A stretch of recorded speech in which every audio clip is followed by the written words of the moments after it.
Olá pessoal, tudo bem com vocês? Eu sou André Tesser, você está de volta aqui no nosso canal Dialogando Direito e hoje a gente vai conversar sobre um tema bem legal, bem específico aqui do processo civil e a gente vai falar especialmente de um tema mais geral que tem a ver aí com precedentes, vamos dizer assim, mas vamos falar também de uma abordagem um pouco mais específica sobre um pequeno aspecto dessa questão que envolve aí os precedentes, tá? A gente vai falar o quê? Então a gente vai falar especificamente de a partir de quando é possível aplicar um precedente nos demais casos, de a partir de quando é possível passa a ser obrigatório, vamos dizer assim, pelo menos no texto da lei, a observância pelo precedente firmado aí nos tribunais superiores. Veja bem, por que a gente está discutindo essa questão? Porque a legislação, especificamente aí o Código de Processo Civil, não definiu exatamente a partir de que momento um precedente passa a ser de observância obrigatória. Vamos relembrar um pouco, então, que o Código de Processo Civil de 2015, numa linha de aproximação do sistema brasileiro tradicionalmente moldado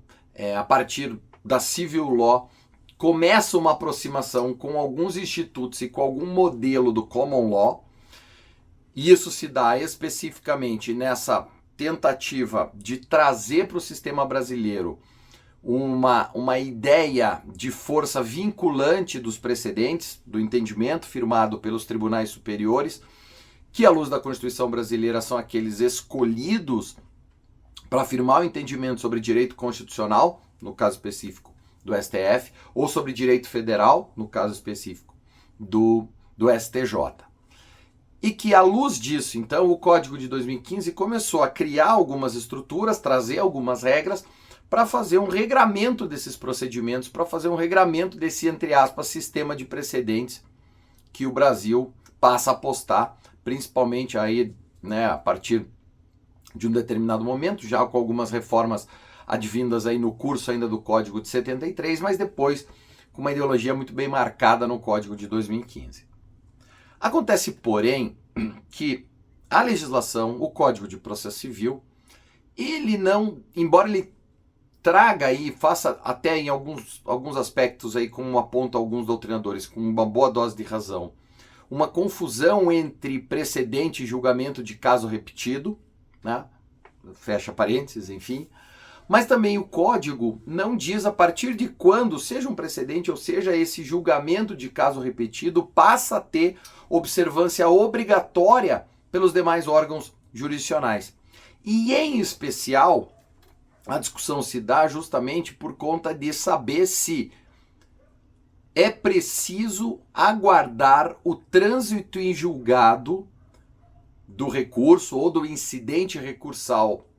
em que foi firmado o entendimento como precedente ou como caso repetido ou como julgamento de caso repetido, para que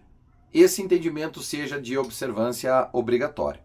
Porque é comum, é natural, e isso pode acontecer, e acontece no Brasil,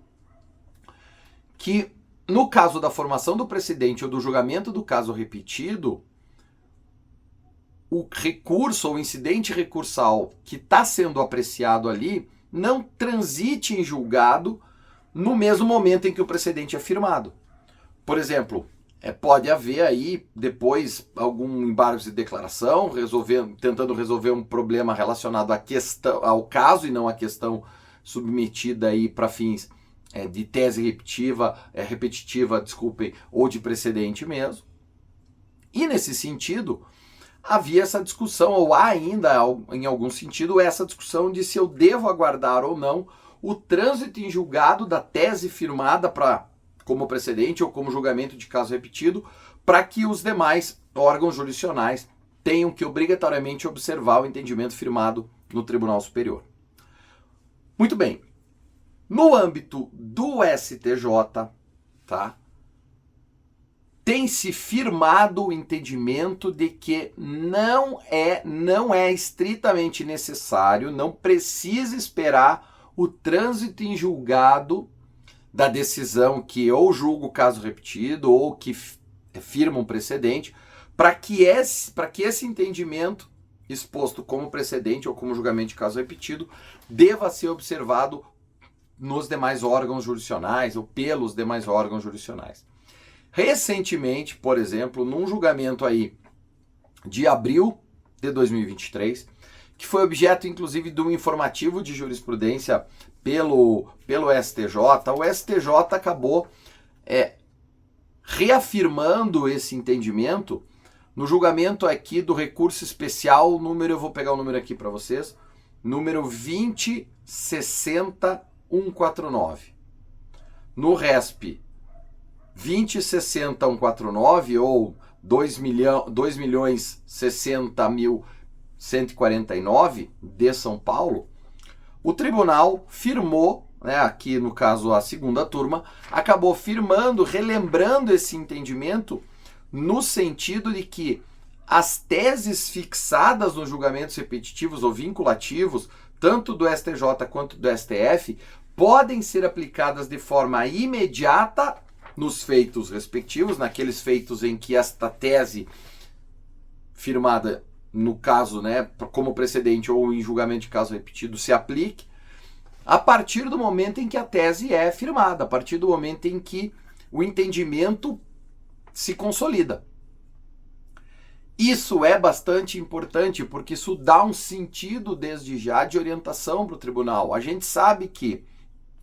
nesse aspecto pode acontecer, e como eu disse, já vem acontecendo e tem acontecido, que o Tribunal Superior firme a tese,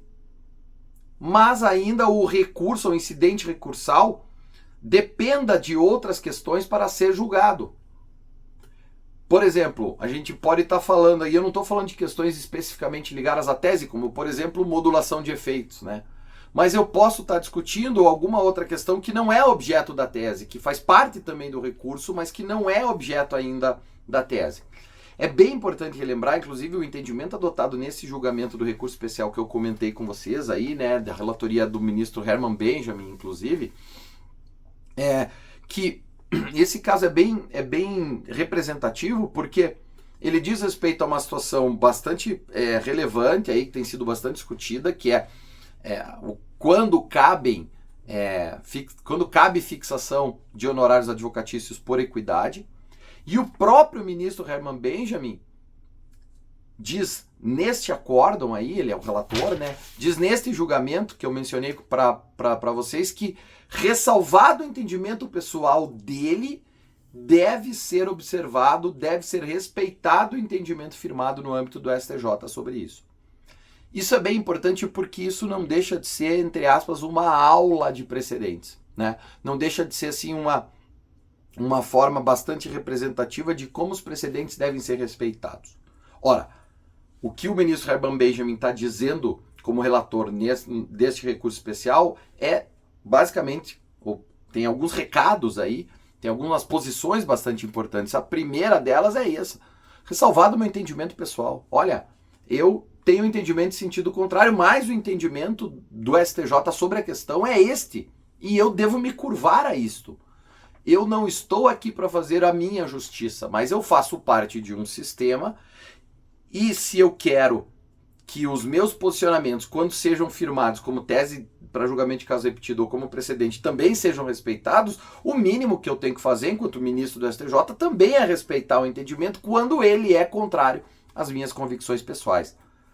Então esse é o primeiro aspecto. E o segundo aspecto é dizer o seguinte: a partir do momento em que a Corte Superior firmou entendimento sobre o caso, firmou entendimento sobre a questão, ela é imediatamente aplicável a todos os casos em que ela é aplicável. Não precisamos ficar esperando o trânsito em julgado do recurso ou do incidente recursal, que pode justamente ter desdobramentos ainda que vão demorar para que aquele recurso ou incidente transite em julgado, mas que não afetam ou não podem alterar mais o conteúdo da tese adotada, ou o cerne ou o centro aí da questão adotada. Então isso é bastante relevante, é bastante importante, esse é um entendimento bastante aí, significativo do Superior Tribunal de Justiça, vindo ainda especialmente nesse caso de um ministro que ressalva o seu entendimento pessoal, mas segue ainda o entendimento da Corte Superior, o que é um sinal bastante alvissareiro, vamos dizer assim, para o Poder Judiciário brasileiro e para o sistema como um todo. Tá bom? Eu espero que vocês tenham gostado. Não esqueçam aí de se inscrever no canal, apertar o sininho para saber que tem vídeo novo subindo, para a gente continuar dialogando direito. Obrigado.